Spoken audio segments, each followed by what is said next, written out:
L'épidémie d'Ebola qui secoue l'Afrique depuis fin 2013 est sans nul doute et de loin la plus importante que le continent ait jamais connue. En plus des nombreuses pertes en vie humaine, tout le système de soins de santé dans les pays concernés a été à l'arrêt. S'il est vrai que les victimes se comptent de moins en moins et que la fin de l'épidémie n'est peut-être plus loin, l'on se demande si l'Afrique est prête pour une prochaine épidémie. La question était au centre d'un panel pendant les travaux de la BAD, la Banque africaine de développement. Parmi les panélistes, Ellen Johnson Sirleaf, la présidente du Libéria.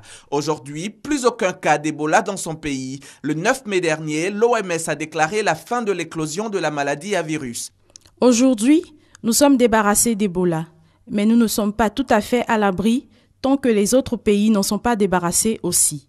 Nous avons dû travailler avec des partenaires forts, sinon on n'aurait pas pu atteindre ce résultat.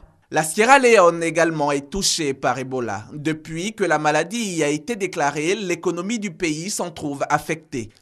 $1 million de pertes, voilà l'impact socio-économique d'Ebola. Avant Ebola, nous pensions que nous pourrions devenir un pays assez fort. Avec l'agriculture et tout le reste, nous étions presque, mais avec Ebola, ça a été le chaos.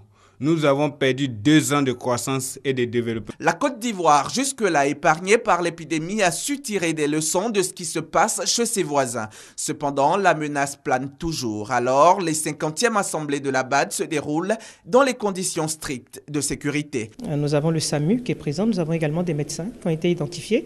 Ce sont surtout des médecins qui ont l'habitude des grands rassemblements, de réagir très rapidement. Et nous avons tout le dispositif ici en place. Nous sommes accompagnés par quelques médecins de la BAD et nous travaillons avec eux.